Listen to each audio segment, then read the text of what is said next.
Parasara YouTube channel நேயர்கள் அனைவருக்கும் வணக்கம். பரமத்தி வேலூர்லேருந்து சந்தன் பேசுகிறேன். இந்த பராசர யூடியூப் சேனல் வழியாக ஒரு வாடிக்கையாளர் தன் மகனுக்கு திருமணம் 40 வயசாகியும் இன்னும் திருமணம் ஆகவில்லை என்ற ஒரு கேள்வியை தயவு தயவு கூர்ந்து இந்த ஜாதகத்தை பார்த்து ஒரு வழிகாட்டுங்கள் ஐயா என்ற ஒரு கருத்தையும் அந்த பராசர யூடியூப் சேனல் வழியாக தங்களோட கருத்தை பதிவிட்டிருக்காரு. அவருக்கு உண்டான ஒரு ஜாதகத்தை பார்த்து அதற்குண்டான ஒரு கருத்தினை பதிவிடுகிறேன். அதற்கப்புறம் இந்த பிரபஞ்சத்தோட ஒரு நிகழ்வாடு என்ன என்பதையும், அதே மாரி ஜாதகத்தில் இவருக்கு என்ன ஒரு பிரச்சனையினால் இவருக்கு திருமணம் தடைபட்டிருக்குது. இவருக்கு எப்ப திருமணம் ஆகும் என்ற ஒரு ஆய்வை மட்டும் உங்களுக்கு நான் சொல்றேன். அதுபடி நீங்க வந்து இத ஃபாலோ பண்ணுங்க. இந்த பராசர யூடியூப் சேனலை பார்த்துட்டு, நீங்க இந்த கருத்தை கேட்டதுனால, உங்ககிட்ட இருந்து ஒரு உண்மையான ஒரு கருத்தை எதிர்பார்க்கறனால, அந்த உண்மையான ஒரு கருத்தை சொல்ல வேண்டும் என்பது இந்த பிரபஞ்சத்தோட ஒரு நிகழ்வு. கிரகத்தோட ஒரு நிகழ்வும். அதற்கு இந்த கிரகங்களும், நவக்கோள்களும் உங்களுக்கு உண்டான ஒரு பலனை வழங்கும் என்பது எல்லளவும் சந்தேகம் இல்லைங்கய்யா. இந்த ஜாதகத்தை பார்க்கும்போது, அவர் கேள்வி கேட்டவரும் ஸ்ரீபெரும்புதூர் இருந்து ராஜேஷ் என்பவர் அவங்களோட அப்பா கேட்டிருக்காரு. மகனுக்காக கேட்டிருக்காருன்னு வச்சுக்கங்களேன். தன் மகனுக்கு இன்னும் திருமணம் ஆவல 40 வயசு ஆயிருச்சு. ஏன்? என்ன காரணம் ஐயா? நாங்க எல்லாமே பார்த்துக்கிட்டு தான் இருக்கிறோம். ஆ இன்னும் திருமணத்துக்கு உண்டான அமைப்பு வரல. காலகட்டங்கள் வரல. என்ன காரணம்? என்ற ஒரு கருத்தை கேட்டிருக்காரு. இந்த ஜாதகர் பிறந்தது வந்து ஆயில்ய நட்சத்திரம் கடக ராசியில் பிறந்திருக்காரு. ஆண் ஜாதகம். ஆ லக்கினம் என்று பார்க்கும்போது மிதுன லக்கினத்தில் பிறந்திருக்காரு. தேதி என்று பார்க்கும்போது 29/4/1985 9 மணி 54 நிமிஷம் AM. ஸ்ரீபெரும்புதூர்ல பிறந்த ஒரு ஜாதகரின் திருமணம் 40 வயசாகியும் இன்னும் ஆகவில்லை. என்ன காரணம் என்று கேட்டிருக்காரு. இந்த ஜாதகத்தை பார்க்கும்போது 7ஆம் அதிபதி, ஏன்னா ஒரு திருமணத்த பார்க்கணும்னா 7ஆம் அதிபதிய தான் பார்க்கணும். அப்ப 7ஆம் இடத்துக்கு உண்டான தசா காலங்கள் வர வேண்டும் என்பதுதான் ஒரு நிலைப்பாடுன்னு வச்சுக்கங்களேன். இந்த ஜாதகத்தை பார்க்கும்போது ஆரம்ப கால திசை புதன் மகா திசையில் 3 வருஷம் 19 நாள் இருப்பு. அதுக்கு அடுத்து வரக்கூடிய கேது மகா திசை. அதுக்கு அடுத்து வரக்கூடிய சுக்கிர மகா திசை 20 வயசு, அதாவது 20 வருஷ காலம் 30 வயசு வரைக்கும். ஆ இப்போ வந்து இந்த ஜாதகத்துக்கு சூரிய மகாதசை முடிஞ்சு, இப்ப சந்திர மகாதசையில வந்து குரு புத்தி நடக்குதுன்னு வச்சுக்கங்களேன். இப்ப அவர் கேட்ட காலகட்டங்கள் இது வந்து சிறப்பானது தான். ஏன்னு கேட்டா, இந்த ஜாதகத்துக்கு சந்திர பகவான் ஆட்சி பெற்று, லக்னாதிபதியோட சாரத்த பெற்று ஆட்சி பெற்று தசைய நடத்துறார். இந்த சந்திர மகாதசை. சந்திர மகாதசைங்கிறது இவருக்கு வந்து எப்ப ஆரம்பிச்சது? கடைசியா இவருக்கு வந்து 2021 ஆ ஆரம்பிச்சிருச்சு. இப்ப சந்திர மகாதசையில இந்த ஜாதகத்துக்கு குரு பகவானோட புத்தி ஆகஸ்ட் வரைக்கும் 2025 ஆகஸ்ட் வரைக்கும் இருக்குது.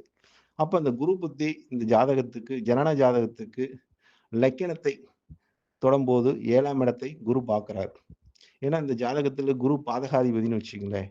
பாதகாதிபதி எப்படி சிறப்பித்து தருவார்? ஏன்னா பாதகாதிபதி தன் ஸ்தானத்துக்கு அவர் வந்து 7ஆம் இடத்துக்கு 2ல் போயிட்டாரு. அதாவது லக்கினத்துக்கு 8ல் மறைஞ்சிட்டார். 8ஆம் இடம் நீசம். ஆனா நவாம்ஸ்ல அவர் வந்து வலிமையாயிட்டார். உச்சம் பெற்றுட்டார். அப்படிங்கிற ஒரு தன்மை. பாதகாதிபதி உச்சம் பெறுவது சிறப்பில்ல. அப்படிங்கிற ஒரு நிலைப்பாடு இருக்குது. அப்ப பாதகாதிபதி உச்சம் பெற்ற கலஸ்திரத்தை தாமதப்படுத்தும் என்பது ஒரு விதி. அப்ப இந்த ஜாதகத்துக்கு செவ்வாய் தோஷம் வேற இருக்குது. 12ஆம் இடத்துல செவ்வாய் இருக்குது. செவ்வாய் தோஷம் உள்ள ஜாதகம்.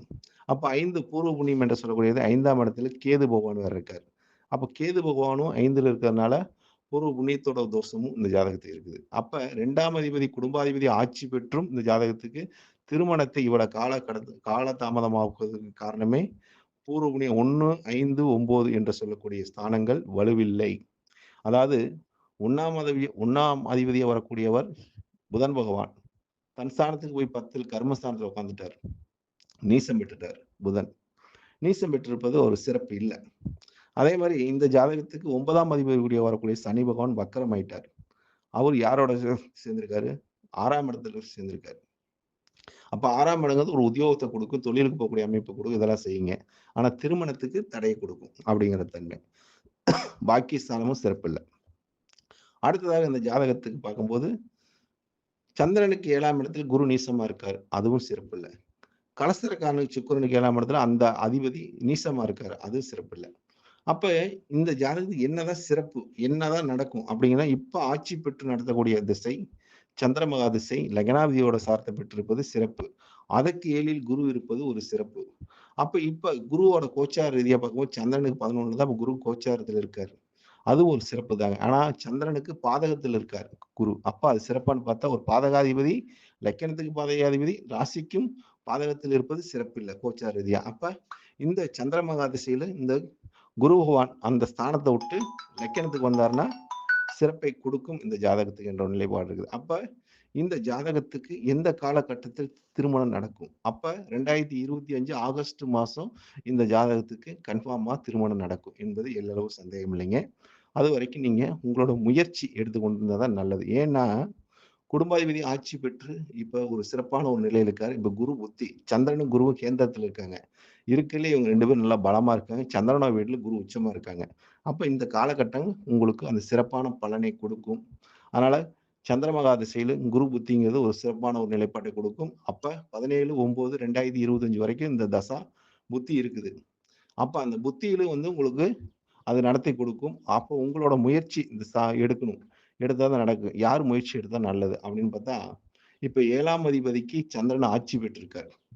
குடும்பஸ்தானாதிபதி சந்திரங்கிற கிரகம் இங்க நல்லா இருக்குது. அப்ப தாயார் ஓட நிலைப்பாடு தாயார் வகையில கூட பொண்ணு இருக்குதுன்னு சொல்லுது. அப்ப தாயார் இதுக்கு முயற்சி எடுப்பது நல்லது. ஏன்னா தாயார் கிரகம் கலசரக்காரனோட சேர்ந்திருக்குது. 10 கர்மஸ்தானத்துல இருக்குது. கலசரக்காரனுக்கு 7ஆம் அதிபதியும் சேர்ந்திருப்பது ஒரு சிறப்பு. அப்ப இந்த ஜாதகத்துக்கு தாயார் முயற்சி எடுக்கும்போது நிச்சயமாக திருமணம் நடைபெறும்.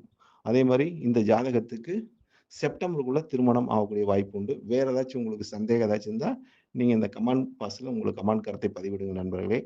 அதுக்குண்டான கருத்தை பதிவிடுகிறேன். இந்த ஜாதகர் 40 வயசு வரைக்கும் திருமணம் ஆகாததுக்கு காரணம், அவருக்கு நடக்கக்கூடிய சுக்கிர திசை 10ல உட்கார்ந்து கர்மஸ்தானத்துல உட்கார்ந்து திசை நடந்ததுனால, அவ்வளவு சிறப்பில்லாத போச்சு. அதுக்கு அடுத்து வந்த சூரிய மகா திசையும் 11ல போய் ராகுவோட சேர்க்கை பெற்றிருப்பது, அதுவும் ஒரு சிறப்பில்லாத போச்சு. இப்ப நடக்கக்கூடிய சந்திரமகா திசை மிக சிறப்பான ஒரு பலனை கொடுக்கும். இந்த இந்த சந்திரமகா திசையில இவருக்கு அனைத்தும் கிடைக்கக்கூடிய ஒரு தன்மை இருக்குது. அதனால இந்த சந்திரமகா திசையிலும் 2025ல இந்த ஜாதகத்துக்கு திருமணம் முடிஞ்சிரும். அதாவது செப்டம்பருக்குள்ள அந்த ஜாதகத்துக்கு திருமணம் நடக்கக்கூடிய ஒரு பாக்கியம் உள்ளதுங்கய்யா. நன்றிங்கய்யா. வாழ்க வளமுடன். பரமத்தி வேலுடன் சந்திரன்.